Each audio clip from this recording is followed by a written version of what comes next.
Shalom Bapak Ibu Saudara yang dikasihi Tuhan. Berjumpa kembali di podcast Renungan Pagi Mutiara hari ini, yang setia menyapa dan menemani saudara di dalam doa dan renungan firman Tuhan. Dan di kesempatan pagi hari ini, renungan firman Tuhan akan mengangkat tema mengampuni 70 kali 7 kali. Nas firman Tuhan terambil dari Injil Matius pasal yang ke-18 ayat 21 sampai ayat yang ke-22. Demikian firman Tuhan. Kemudian datanglah Petrus dan berkata kepada Yesus, "Tuhan, sampai berapa kali aku harus mengampuni saudaraku jika ia berbuat dosa terhadap aku? Sampai 7 kali?" Yesus berkata kepadanya, "Bukan, aku berkata kepadamu, bukan sampai 7 kali, melainkan sampai 70 kali 7 kali." Amin. Saudaraku yang dikasihi Tuhan, di kesempatan pagi hari ini kita akan belajar makna dari kata pengampunan. Apakah pengampunan itu sudah menjadi gaya hidup dan kebiasaan saudara? Hidup di dalam pengampunan atau memberikan pengampunan kepada orang lain itu adalah perintah Tuhan. Di dalam doa Bapa kami pun dengan jelas dikatakan, "Ampunilah kesalahan kami sebagaimana kami mengampuni orang yang bersalah kepada kami." Sekalipun itu berat, kita harus belajar menyangkal diri dan memikul salib, mengucapkan hal yang sama yang diucapkan oleh Tuhan Yesus ketika ia digantung oleh orang-orang yang membenci dia. "Ampunilah mereka, sebab mereka tidak mengerti apa yang mereka perbuat." Yesus sudah meninggalkan teladan yang sempurna bagi kita, bahwa kita sebagai anak-anaknya mesti memiliki hati yang siap untuk selalu mengampuni orang yang bersalah kepada kita, apapun alasannya. Respon dari kebanyakan orang yang hidup di dunia ini ialah membalas kejahatan dengan kejahatan. Mata ganti mata, gigi ganti gigi, luka ganti luka, nyawa ganti nyawa. Itu adalah hukum lex talionis. Itu bagaikan lingkaran setan. Apabila kita terus-menerus hidup di dalam lingkaran ini, tidak akan ada habis-habisnya. Kebencian akan terus dibalas dengan kebencian.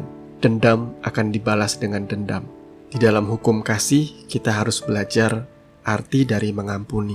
Saat kita bersedia mengampuni orang yang bersalah kepada kita tidak sedang berjalan di dalam hukum dunia, tetapi kita sedang menunjukkan terang kita sebagai anak-anak Allah, pembawa damainya Tuhan. Ketika Petrus datang kepada Yesus dan bertanya, "Tuhan, sampai berapa kali aku harus mengampuni saudaraku jika ia berbuat dosa terhadap aku? Sampai 7 kali?"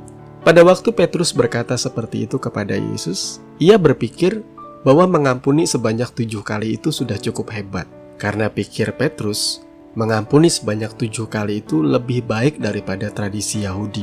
Memang angka 7 adalah angka favorit di dalam Alkitab. Dalam pemahaman orang Yahudi, angka 7 ini melambangkan perjanjian kekudusan dan pengudusan. Contohnya kandil, menorah atau kaki dian, memiliki 7 lampu. Kemudian tindakan pendamaian dan pentahiran itu diselesaikan dengan 7 kali percikan. Pokoknya angka 7 ini adalah angka spesial bagi orang Yahudi. Sehingga tidak heran Rasul Petrus berpikir bahwa pengampunan pun sama, mesti dilakukan 7 kali, baru sempurna. Tetapi ternyata tidak seperti itu dalam pandangan Tuhan Yesus. Tuhan Yesus kemudian mengoreksi perkataan Petrus dengan berkata, "Bukan, aku berkata kepadamu, bukan sampai 7 kali, melainkan sampai 70 kali 7 kali. Mari sekarang kita bedah perkataan Tuhan Yesus. Angka 7 memang merupakan angka spesial, angka favorit di dalam Alkitab kita, dan angka sakral bagi orang Yahudi. Tetapi di sini Yesus mengalihkan angka 7 ini dengan angka 10, yang menggambarkan angka kesempurnaan absolut.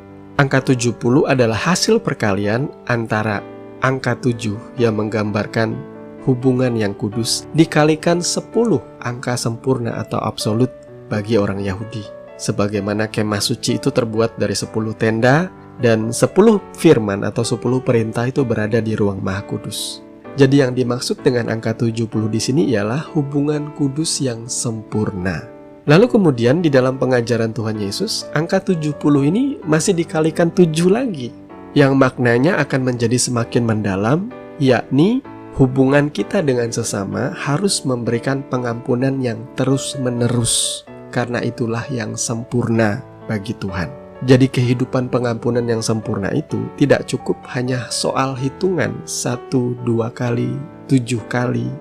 Bahkan Angka 70 kali 7 kali itu tidak bisa diartikan secara harafiah 490 kali kita wajib mengampuni saudara kita yang berdosa.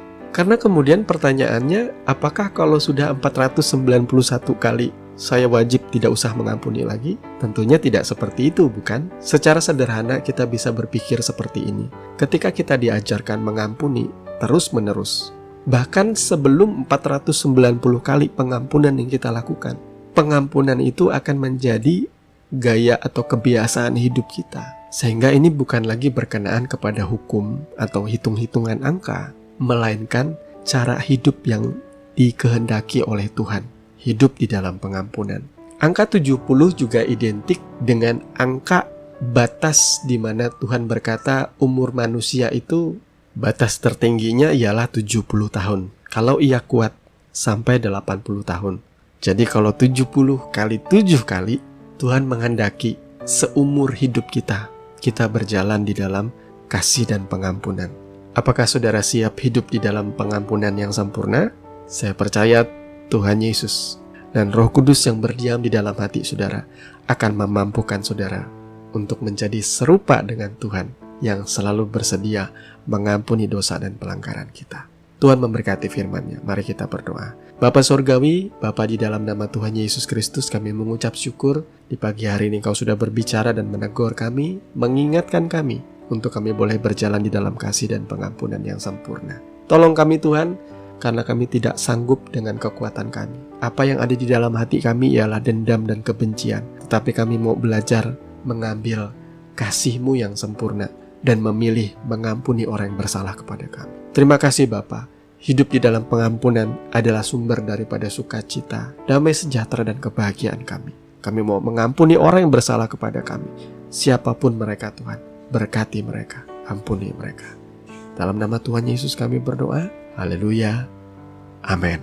Bapak Ibu Saudara yang dikasihi Tuhan, kami percaya kebenaran firman yang sudah kita sama-sama dengarkan boleh menjadi dasar dan kekuatan di dalam kehidupan kita. Sampai bertemu lagi di podcast Renungan Pagi Mutiara hari ini yang berikutnya. Kasih karunia menyertai saudara sekalian. Shalom.